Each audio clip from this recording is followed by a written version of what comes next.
Stop scrolling right now. If you've ever sat in silence while everyone around you is talking, if you've ever been called too quiet or overthinking everything, or if people have told you you're weird for the way you process information, this video is about to change how you see yourself forever. Because what if I told you that those exact things people criticize you for are actually signs of an extremely high IQ? What if the habits that make you feel different are the same habits that separate geniuses from average thinkers? Before we dive in, hit that subscribe button right now, because if even 3 of these habits describe you, you need to see the rest of this list. Trust me, number 7 is going to blow your mind. Here's something nobody talks about. The smartest people I know all think they're average. Dead serious. They don't brag about being intelligent. In fact, most of them doubt themselves constantly. It's called the Dunning-Kruger effect in reverse. While people with average intelligence overestimate their abilities, truly intelligent people underestimate theirs. And here's the thing that's going to shock you. Intelligence isn't about test scores or degrees hanging on your wall. It's not about memorizing formulas or speaking in complicated sentences. Real intelligence shows up in your daily habits, the way you think, the way you process information, the way you interact with the world around you. Today, I'm breaking down the 10 hidden habits of people with extremely high IQs. These aren't the obvious signs. These are the subtle patterns that most people completely miss. And if you relate to even half of these, your brain is wired differently than 95% of the population. You just never noticed. So let's get into it, and make sure you watch until the end, because I'm going to tell you exactly what to do with this information once you discover how your mind really works. Most people treat conversations like a race. Whoever speaks first wins, right? Wrong. Dead wrong. High IQ people pause. They sit there in what feels like uncomfortable silence while everyone else is scrambling to fill the void with words. And it's not because they're slow. It's not because they're shy or socially awkward. It's because they're filtering. Their brain is running a complete background check on every single word before it leaves their mouth. Research actually shows that intelligent people verbalize internally before speaking. They're having the conversation in their head first, testing how it sounds, checking if it makes sense, predicting how you'll respond. That's why when they finally talk, their words hit different. They're not just talking to hear themselves speak. They're not filling silence because it makes them uncomfortable. They're talking because they genuinely have something worth saying. And here's the kicker that most people miss. They would rather say nothing at all than say something they'll regret 5 minutes later. Because to them, words have weight. Words have consequences. Words aren't just sound waves traveling through air. They're commitments. They're representations of who they are. Think about the last conversation you had. Did you speak without thinking? Did you say something just to keep the conversation going? High IQ people don't do that. Ever. But here's where it gets interesting. This habit makes them seem mysterious to others. People think they're judging everyone, staying quiet because they think they're better than everyone else. The truth is, they're just being intentional with their words.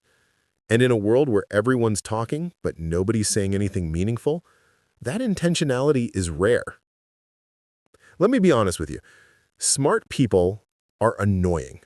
There, I said it. Because they don't accept anything at face value. You say the sky is blue, they ask why it's blue.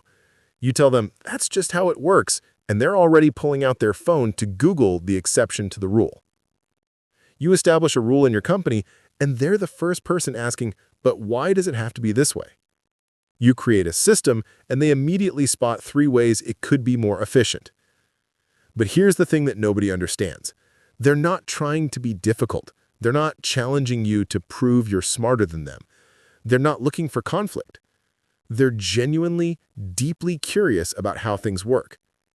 They argue to understand, not to win. Read that again. They argue to understand, not to win. And that habit builds critical thinking like a muscle in the gym. Every single question is a rep. Every challenge to conventional wisdom is strengthening their ability to think independently. It's why they spot flaws in systems that everyone else just shrugs off. They see the cracks because they never stopped asking, but why? Most people accept the world as it is. High IQ people question why it has to be that way. This is also why they're terrible at following rules that don't make sense. Blind obedience feels like intellectual suffocation to them. They need to understand the reasoning behind every decision, not because they're rebellious, but because their brain literally cannot accept information without processing it first. And let me tell you, this makes them difficult employees sometimes, difficult friends sometimes, because they'll challenge you on things you thought were settled. They'll reopen discussions you thought were closed. But that's also why they're the ones who change industries, who revolutionize systems, who see possibilities nobody else sees. High IQ brains are like pattern recognition machines on steroids. I'm not exaggerating. Their minds automatically scan for patterns in everything: conversations, behaviors, data, situations, outcomes. They see connections that most people completely miss. It's like they're playing a game of connect the dots that nobody else even knows exists. You're having a casual conversation about your relationship, and they've already identified 3 patterns in how you describe your partner. You mention a problem at work, and their brain is instantly connecting it to 5 similar situations they've observed before. And because of this, they can predict outcomes before they happen. It's not magic, it's not psychic powers, it's not luck. It's just their brain automatically scanning for patterns 24/7. That's why they'll casually say something like, "I knew that was going to happen," and you're standing there thinking, "How in the world did you see that coming?" Pattern sensitivity, that's how. But here's what nobody tells you about this ability. It's exhausting. Once you start seeing patterns everywhere, you can't unsee them. Even when you desperately want to just turn your brain off and relax, it's there. Connecting dots, analyzing behaviors, predicting outcomes.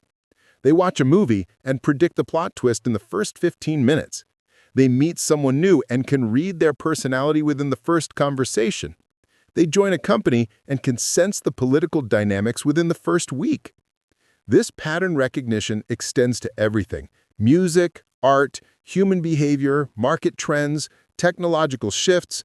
Their brain is constantly building a massive database of patterns and cross-referencing everything they encounter against that database. And honestly, this is why they sometimes seem distant or distracted in conversations. Their brain isn't fully present because it's busy analyzing the meta-patterns of the interaction itself. They're not just listening to what you're saying. They're noticing how you're saying it, when you pause, what topics make you uncomfortable, what makes your energy shift. You know that person who sees a messy process and immediately thinks, "I could automate this"? Yeah, that's them. High IQ people see inefficiency, and it bothers them on a physical level. Not in an annoying way, in a "this is a puzzle and I need to solve it" way. Their brain literally cannot relax when they spot something that could be optimized. They create systems, invent shortcuts, optimize workflows that nobody else even noticed were broken. And they do it for fun. That's the crazy part. They do it for fun. For them, problem solving isn't work. It's cognitive play. It's their brain's version of a video game. Give them a complex problem and watch their eyes light up. That's dopamine hitting their system because their brain is about to get a workout. I've seen this with my own eyes. I know someone who spent their entire weekend building a spreadsheet to optimize their grocery shopping route. Did anyone ask them to do this? No. Did they save maybe 10 minutes per shopping trip? Yes. Was it worth the 8 hours they invested? To them, absolutely, because it wasn't about the time saved. It was about the satisfaction of solving the puzzle. But here's the downside that nobody talks about.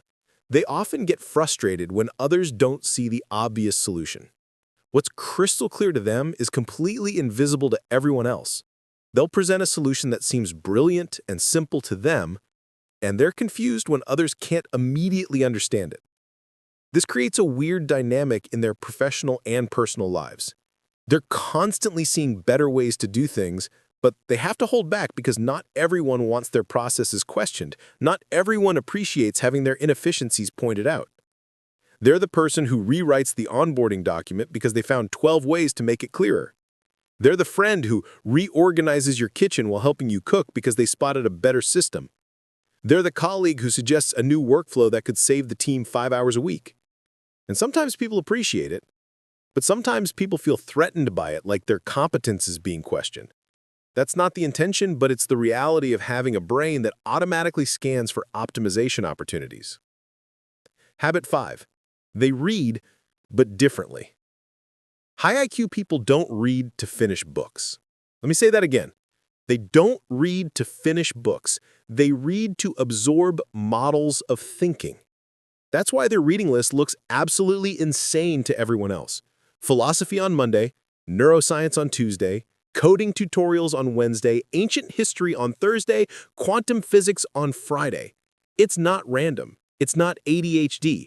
It's cross-training for the brain. They're not trying to become experts in everything. That's not the goal. They're collecting mental frameworks. They want to see how different fields think, how different disciplines solve problems, how various domains organize information. Then they blend those perspectives into something entirely new. This is how innovation happens, by the way. Steve Jobs famously talked about connecting dots from calligraphy class to computer design. That's high IQ reading in action. They'll read a book about biological systems and suddenly understand how to fix a problem in their software code. They'll study ancient warfare strategy and apply it to modern business negotiations. They'll learn about jazz improvisation and use those principles in scientific research. Their brain is constantly building a massive library of mental models from completely different fields, then cross-referencing them to solve problems in unique ways. This also means they're terrible at staying in their lane. You'll never hear them say, "That's not my field, I don't know about that." Everything is their field because everything is potentially a useful mental model. Yes, they overthink. Let's address that right now. But they don't overthink the way you think they overthink. Most people overthink in circles. Same worry, different day. Replay the conversation 50 times with no new insights. Stress about the same problem without moving toward a solution. High IQ people overthink in layers. They imagine every possible outcome. They identify every single flaw. They run mental simulations. Then they simplify it all down to the best possible move. It's like mental chess, but they're thinking 10 moves ahead. This isn't anxiety. This is strategic depth. They're not stuck in their head. They're building in their head. By the time they act, they've already tested the idea 100 times in their mind. They've imagined every way it could fail. They've considered every possible objection. They've wargamed every scenario. That's why they seem so calm when making big decisions. It's not that they don't care about the stakes. It's that they've already lived through every version of failure in their mind and planned around it. When you're panicking about a decision, they're calm because they've already done the panicking internally, processed all the anxiety, and arrived at the logical conclusion. This layered thinking also means they can hold multiple, contradictory ideas in their head simultaneously without cognitive dissonance. They can see how something could be both right and wrong depending on perspective. They can understand why people with completely opposite views both have valid points. Most people hate silence. It's uncomfortable. It's awkward. It forces you to be alone with your thoughts. And let's be honest, that's terrifying for a lot of us. But high IQ people, they crave it. They need it like oxygen. That silence isn't empty to them. It's not dead air that needs to be filled with Netflix or social media or background noise. That silence is where their brain organizes chaos. It's where insights come from. Those aha moments that seem to come out of nowhere, yeah, they were born in silence. They're not being antisocial when they disappear for hours. They're not ignoring you when they zone out in the middle of a conversation. They're processing. And that quiet time is sacred to them. In a world that's constantly screaming for attention, their ability to sit still and think is their secret weapon. It's where clarity lives. It's where creativity emerges. It's where complex problems get untangled. You know how you need coffee to wake up? They need silence to think clearly. It's that essential to their cognitive function. This is also why they're selective about social events. It's not that they don't like people, it's that constant social interaction drains the battery they need for deep thinking. Every conversation is processing power. Every social event is mental energy, and they're carefully managing that resource. Here's where it gets uncomfortable. High IQ people don't sugarcoat their failures, ever. If they mess up, they don't blame the universe, bad luck, the economy, their childhood, or any external factor they can't control. They say, "That's on me. I miscalculated. I made the wrong call." This level of self-awareness is extremely rare. Most of us lie to ourselves to feel better. We create narratives where we're always the victim or always justified. It's human nature. It protects our ego. But high IQ people don't do that because they know something fundamental. You can't fix what you refuse to see. That brutal honesty is what keeps them improving. It's what keeps them sharp. And yeah, it's probably why they seem a little intense sometimes. They hold themselves to impossible standards. This is also why they have such high expectations, not just for others, but especially for themselves. Mediocrity feels like betrayal when you know exactly what you're capable of. They replay their mistakes not to torture themselves, but to extract the lesson. Every failure is a data point. Every error is feedback. Every setback is information about what to adjust next time. And this creates an interesting paradox. They're simultaneously their harshest critic and their most effective teacher. They'll beat themselves up for a mistake, but then they'll systematically break down exactly what went wrong and how to prevent it in the future. While everyone else is scheduling their day by the hour, high IQ people are scheduling by focus. They know when their brain is sharpest. Morning, deep work. Afternoon, creative chaos. Evening, low-stakes administrative tasks. They don't force productivity. They flow with their cognitive rhythm because they figured out something most people haven't. Time is infinite, but mental energy isn't. You can always make more time. You can always add more hours to your schedule, but you can't manufacture mental energy.